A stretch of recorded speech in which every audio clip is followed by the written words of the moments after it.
অনেকেই আছেন যারা বড় নেতা সাজছেন, তাদের অনেকেই কংগ্রেসের দিকে হাত বাড়াচ্ছে। কালীঘাট তৃণমূলে থাকা অনেকেই কংগ্রেস বিজেপির পেছনে ঘুরছে। অনেকে মন্ত্রিত্বর চেয়ে দল বদলানোর জন্য পা বাড়িয়ে রয়েছেন। অনেকেই কংগ্রেস বা বিজেপিতে যাওয়ার চেষ্টা করছেন। এনসিপিআইতে যোগ দেওয়া বিদ্রোহী সাংসদ শতাব্দী রায়ের মন্তব্যে নতুন করে জল্পনা তৈরি হয়েছে।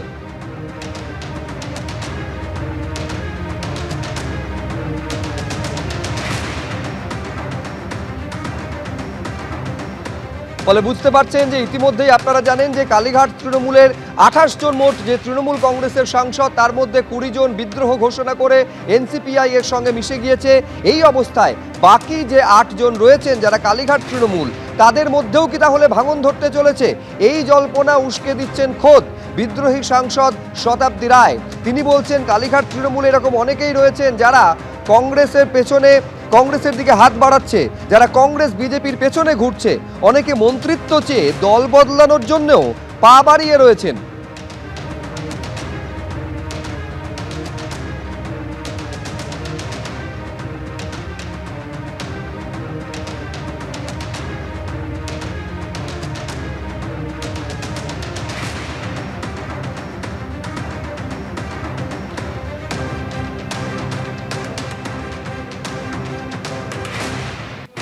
আমি আরো বিস্তারিত এই নিয়ে জানবো, সরাসরি কথা বলবো। কৃষ্ণেন্দু অধিকারী আমাদের প্রতিনিধি রয়েছেন। তার মানে কৃষ্ণেন্দু, 28 জনের থেকে কমে এই মুহূর্তে কালীঘাট তৃণমূলের সাংসদের সংখ্যা দাঁড়িয়েছে 8। সেই 8 থেকেও কি তাহলে আরো কমতে পারে? অন্তত শতাব্দী রায়ের মন্তব্যে সেই জল্পনা জোরালো হচ্ছে। একদমই তাই। শতাব্দী রায় যে মন্তব্য করেছেন এবং সেই মন্তব্য বা সেই বক্তব্য সত্যি হলে তাহলে কালীঘাট তৃণমূলের সাংসদ সংখ্যা আরো কমতে, আগামী দিনে কমতে পারে, এমনটাই জল্পনা তৈরি হয়েছে।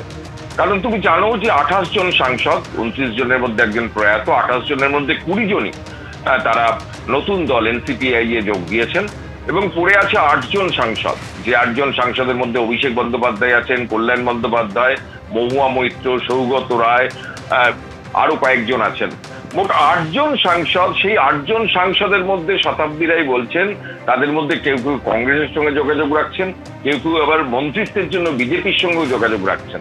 এবং যে সাংসদদের কথা বলছেন সেই সাংসদরা এই 8 জন সাংসদের মধ্যেই, শতাব্দী রায় সেটা ইঙ্গিত করছেন।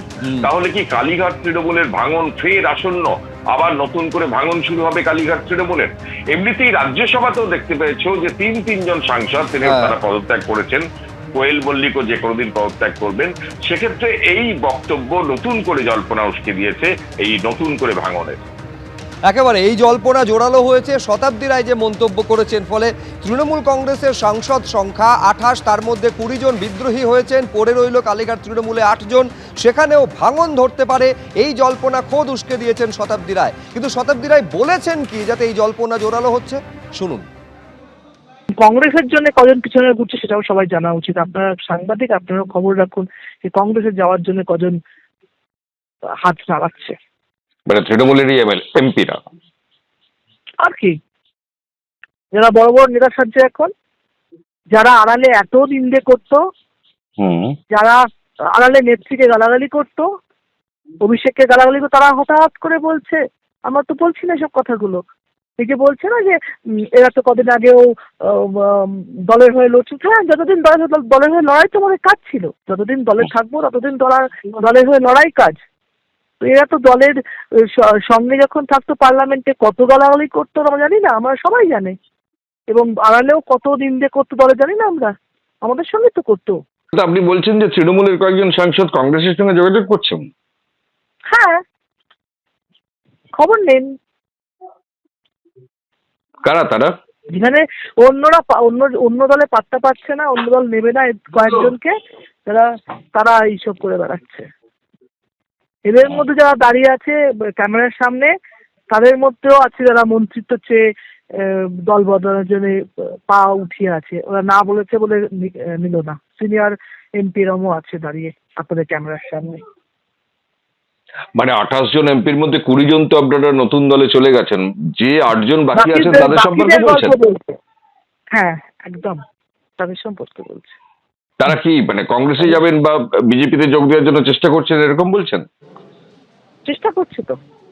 খুব ইঙ্গিতপূর্ণ মন্তব্য করছেন শতাব্দী রায়, যেখানে তিনি বলছেন অনেকে কংগ্রেস বিজেপির পেছনে ঘুরছে, হাত বাড়িয়ে রয়েছে, মন্ত্রিত্ব চেয়ে দল বদলানোর জন্যও অনেকে প্রস্তুত। এখন কারা তারা সেই নাম অবশ্য শতাব্দী রায় করেননি, কিন্তু তার মন্তব্যে জল্পনা জোরালো হয়েছে। এবার শতাব্দী রায়ের এই মন্তব্য নিয়ে তৃণমূল বিধায়ক কুণাল ঘোষ কি বলছেন শুনুন। রাজনৈতিক ময়দানে নতুন ছিলেন এবং এই পরিস্থিতিতে আস্তে আস্তে এসে তিনি অভিনেত্রী থেকে আস্তে আস্তে নেত্রী।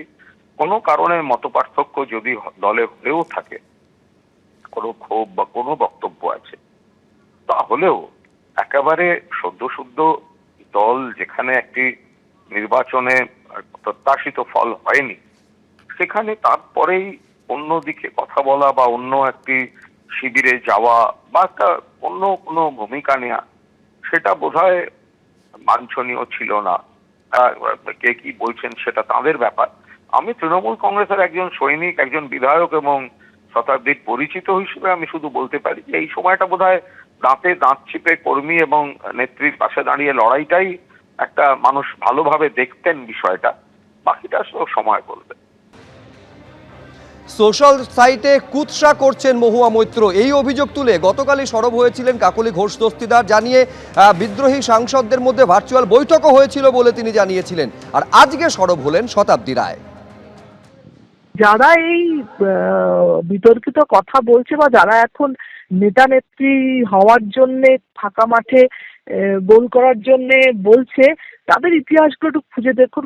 বেশি খুঁজতে হবে না, মানে একজন আরেকজনের সম্পর্কে কি বলেছে সেই ইন্টারভিউগুলো বার করুন, আরেকজন আরেকজনের সম্পর্কে কি বলেছে ইন্টারভিউগুলো বার করুন, তাহলে এদের ইতিহাস প্রকাশ হবে।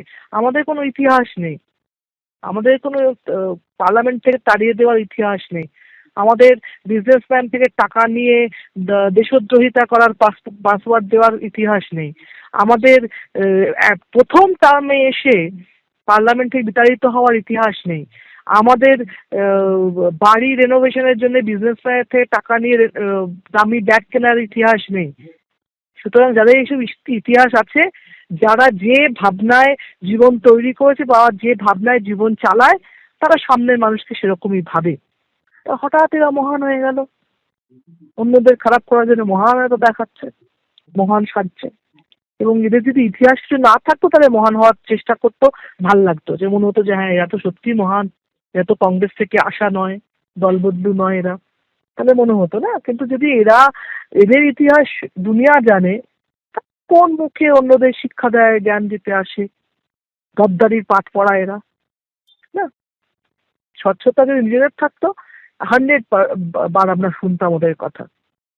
স্বচ্ছতার ইতিহাস তো নেই এদের, চুরির ইতিহাস আছে, টাকা চুরিতে বিজনেসম্যানদের টাকা পাইয়ে কোশ্চেন তোলার ইতিহাস আছে, টাকা নিয়ে গাড়ি কেনার ইতিহাস আছে, টাকা নিয়ে কি কি করার ইতিহাস সবাই জানে। তো সুতরাং এই ইতিহাসগুলো তো মানুষও ভুলে নেই। যেমন আমাদেরকে বলছে ভুলবে না, এদের কত ভুলেছে, ইতিহাস লেখা থাকবে এদের নামে। মহুয়া মৈত্রর বিরুদ্ধে কুৎসা ছড়ানোর অভিযোগ তুলে গতকাল কাকলি ঘোষ দস্তিদার কি বলেছিলেন শুনুন। প্রথমত আজকে এনসিপিআই এর একটা বৈঠক ছিল, ভার্চুয়াল বৈঠক, আপনারা মিট করেছেন একসঙ্গে, কি সিদ্ধান্ত হলো আজকে? আমরা দুদিন আগেও একসঙ্গে বসে একটা আলোচনা করেছিলাম। মূলত যে ধরনের মিথ্যাচার করছেন বিগত দিনে যারা আমাদের সতীর্থ ছিলেন তৃণমূল কংগ্রেস থেকে, তার মধ্যে বিশেষভাবে কীর্তি আজাদ এবং মহুয়া মৈত্র, তাদের বিরুদ্ধে একটা আইনি পদক্ষেপ নেওয়ার কথা ভাবা হয়েছিল গতদিনের বৈঠকে। এবার তার মধ্যেই একটা দিন মাঝখানে গেছে, আমরা দেখছি এমন ভাবে, বিশেষ করে মহুয়া মৈত্র টাকার অঙ্ক তুলে বলছেন নাকি লেনদেন হয়েছে। আমরা এর বিরুদ্ধে আজকে একটা ভার্চুয়াল মিটিং এ 20 জন মিলে সিদ্ধান্তে এসেছি যে এই মিথ্যা কথার বিরুদ্ধে আমরা বিশেষভাবে সংবাদ মাধ্যমের মাধ্যমে, আপনাদের মাধ্যমে জানাতে চাই যে কোনো রকমের আর্থিক লেনদেন হয়নি। এবং উনি যে 4 কোটি তারপরে মাসে মাসে 1 কোটি খবরটা দিচ্ছেন, মানে উনি কি কারোর সঙ্গে যোগাযোগে আছেন যারা ওকে এই টাকাটা দেবে বলে বলেছে? কেননা আমাদেরকে তো কেউ বলেনি। আর দ্বিতীয় কথা হচ্ছে যে উনি চাইলেও কিন্তু উনাকে কোনো পার্টি নিচ্ছে না, এই খবরটাও আমাদের কাছে আছে। এবার যখন মহুয়া মৈত্রর এই মন্তব্য বা কুৎসার বিরুদ্ধে তারা আইনি পথে যাওয়ার ভাবনা চিন্তা করছেন বলে কাকলি ঘোষ দস্তিদাররা জানাচ্ছেন, তখন মহুয়া মৈত্র কি বলছেন দেখুন। মাস আগে অবধি যখন আমরা বিধানসভা নির্বাচন চলছিলাম তখনও তাদের প্রবলেম ছিল, যদি অভিষেক ইজ দ্য প্রবলেম বা দল ইজ দ্য প্রবলেম, তাহলে 1 মাস আগেও সেটা প্রযোজ্য ছিল। তাহলে এই এমপিগুলো ওই 1 মাস আগে অবধি তারা কিন্তু গলা ফাটিয়ে বাজেট সেশনে ঝগড়া করতো যে আমি বলবো দলের হয়ে। তারা হেলিকপ্টারে করে আমি প্রচার করেছি রিক্সায় করে, বোলেরো গাড়িতে, হেলিকপ্টারে করে তারা দলের টাকায় প্রচার করেছে। তারা আজকে আমাদের নীতি শেখাবে? কেন আইনত দ্বারস্থ হন না কেন? এবিপি আনন্দ এগিয়ে থাকে, এগিয়ে রাখে।